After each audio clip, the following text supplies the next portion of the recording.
अस्सलाम वालेकुम। उम्मीद करता हूँ आप सब लोग खैरियत से होंगे। आज हमने यूएसपी का चैप्टर नंबर 61 डिस्कस करना है, microbiological examination of non sterile products, microbial enumeration test. कि हमने माइक्रो ऑर्गेनिज़म्स को काउंट करना है। इसके लिए कौन कौन से मेथड्स यूएसपी 61 चैप्टर के अंदर बताए गए हैं। इंट्रोडक्शन से स्टार्ट करते हैं। Quantitative enumeration test of mesophilic bacteria and fungi जो कि ग्रो करते हैं एरोबिक कंडीशंस के अंदर।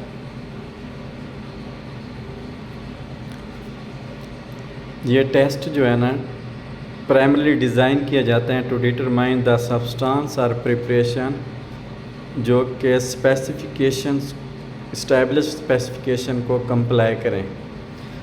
इस्टेब्लिश्ड स्पेसिफिकेशन कौन सी हैं जो कि यूएसपी चैप्टर नंबर 1111 के अंदर बताई गई हैं नॉन स्टीराइल प्रोडक्ट्स की, उसको कंप्लाई करें। ये मेथड्स उन प्रोडक्ट्स के लिए एप्लीकेबल नहीं होंगी जिनके अंदर viable microorganism as a inactive ingredient होगा। उन प्रोडक्ट्स के लिए ये मेथड कंसीडर नहीं किया जाएगा। General procedures. टेस्ट कंडीशन इस तरह डिज़ाइन की जाती हैं कि उस प्रोडक्ट में एक्सट्रिंसिक माइक्रोबियल कंटामिनेशन ना हो। एक्सट्रिंसिक माइक्रोबियल कंटामिनेशन मतलब बाहर से कोई भी कंटामिनेशन उस प्रोडक्ट के अंदर ड्यूरिंग टेस्टिंग माइक्रो ऑर्गेनिज्म बाहर से कोई प्रोडक्ट के अंदर ना आ जाए जो फिर रिकवर हो, हमें पता ना चले कि ये प्रोडक्ट का ही पार्ट था या हमारे इन्वायरमेंट से या ड्यूरिंग टेस्टिंग कंडीशन से ये माइक्रो ऑर्गेनिजम्स आया है।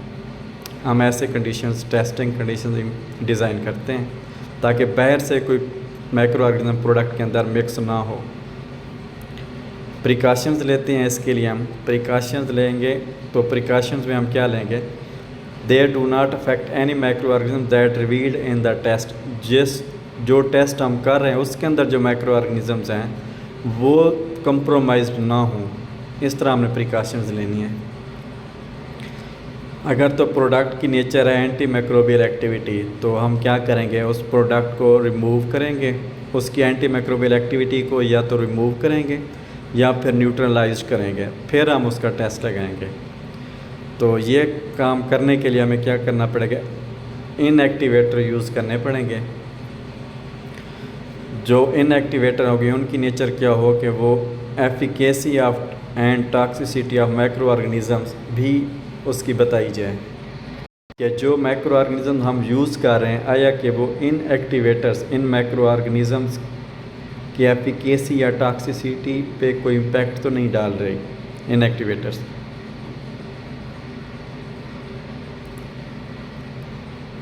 अगर हम क्या करते हैं सरफेस एक्टिव सब्सटेंसेस यूज़ करते हैं सैंपल प्रिपरेशन के लिए। बेसिकली हम सैंपल ही प्रिपेयर कर रहे हैं ना। अगर तो हमारे सैंपल में एंटीबायोटिक एक्टिविटी या एंटी माइक्रोबियल एक्टिविटी रखती है प्रोडक्ट तो हमने उसको क्या करना है? उसको न्यूट्रलाइज करना है या उससे हमने रिमूव करना है। कैसे करेंगे? वो इनएक्टिवेटर यूज़ करके। दूसरा मेथड क्या है कि अगर हमारी सैंपल प्रिपरेशन में सरफेस एक्टिव सब्सटेंसेस हैं तो फिर हम ये मेक श्योर करेंगे कि उसके अंदर माइक्रो ऑर्गेनिजम्स की टॉक्सिसिटी एब्सेंट होनी चाहिए एंड कंपैटिबल होना चाहिए विद इनएक्टिवेटर जो हम यूज़ कर रहे हैं। इन्यूमरेशन मेथड जो यूएसपी ने बताए हैं, मतलब इन्यूमरेशन मतलब काउंट करना। माइक्रो ऑर्गेनिज्म जो प्रोडक्ट के अंदर हैं नॉन स्टीराइल प्रोडक्ट्स के अंदर, हम उनको काउंट करने के लिए कौन कौन से मेथड्स इस्तेमाल करते हैं। यूएसपी ने 3 मेथड्स बताए हैं। एक है मेम्ब्रेन फिल्ट्रेशन मेथड, दूसरा है प्लेट काउंट मेथड, तीसरा है the most probable number method.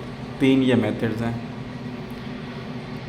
अब यूएसपी ने जो 3 मेथड्स बताए हैं हमने इसको चॉइस कैसे करना है? कुछ फैक्टर्स हैं, इसकी बेस के ऊपर हमने क्या करना है? मेथड्स को चॉइस करना है। वो फैक्टर्स कौन से हैं कि प्रोडक्ट की नेचर क्या है और रिक्वायर्ड लिमिट क्या है माइक्रो ऑर्गेनिजम्स की, और जो मेथड हम चूज़ कर रहे हैं क्या वो सफिशिएंट सैंपल साइज़ को कवर कर रहा है कि नहीं कर रहा है, एंड टू जज कंप्लायंस विद स्पेसिफिकेशन, स्पेसिफिकेशन के साथ भी इसकी कंप्लायंस हम चेक कर सकते हैं। और लास्ट फैक्टर है सूटेबिलिटी, क्या है, जो मेथड हमने सेलेक्ट किया है उसको हमने क्या करना है, उसकी सूटेबिलिटी भी चेक करनी है उस मेथड की। इन तीनों मेथड से जो भी मेथड हमने सेलेक्ट करना है तो हम उसका मेथड सूटेबिलिटी भी चेक करेंगे, उसको इस्टेब्लिश करेंगे, तब भी जाके हम वो मेथड सेलेक्ट करेंगे। ये 5 फैक्टर्स थे जिसकी बेस के ऊपर हमने ये जो 3 मेथड्स हैं इनमें से जो भी मेथड सेलेक्ट करना होगा तो हम इन फैक्टर्स की बेस पे करेंगे। ये जो टेस्टिंग का लास्ट वाला मेथड था मैक्रोबियल मोस्ट प्रोबेबल नंबर मेथड, ये जो है ना लीस्ट एक्यूरेट है और ये उन प्रोडक्ट्स के लिए सूटेबल होगा जहाँ पे बहुत कम लिमिट दी होगी मैक्रो ऑर्गेनिज़म्स की, तो ये उन प्रोडक्ट्स के लिए सूटेबल है।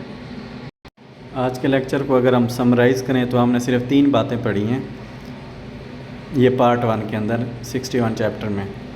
3 बातें क्या थी, पहले ये था कि हमने क्या करना है, ये क्वांटिटेटिव टेस्ट है मीज़ोफिलिक बैक्टीरिया और फंजाई को एरोबिक कंडीशंस के अंदर जो ग्रो करते हैं उनको काउंट करने का ये क्वांटिटेटिव मेथड है।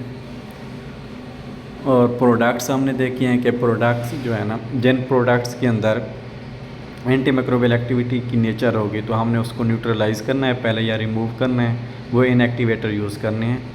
और इनएक्टिवेटर ऐसे यूज़ करने हैं जो कि प्रोडक्ट के अंदर जो माइक्रो ऑर्गेनिज़म है ना उसकी टॉक्सिसिटी पे इम्पैक्ट ना डालें। तीसरा जो पॉइंट पढ़ा वो पढ़ा हमने इन्यूमरेशन मेथड्स। यूएसपी ने जो मैं बताया 3 मेथड्स बताए हैं, एक तो फिल्ट्रेशन मेथड है, दूसरा प्लेट काउंट मेथड है और तीसरा जो है मोस्ट प्रोबेबल नंबर मेथड है। अब नेक्स्ट पार्ट के अंदर इंशाल्लाह हम इन मेथड्स को डिस्कस करेंगे कि कैसे हमने इन मेथड से नॉन स्टीराइल प्रोडक्ट्स में मैक्रो ऑर्गेनिज़म्स चेक करने हैं।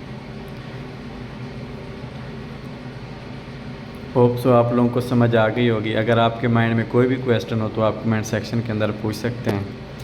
ओके, अल्लाह हाफ़िज़, टेक केयर।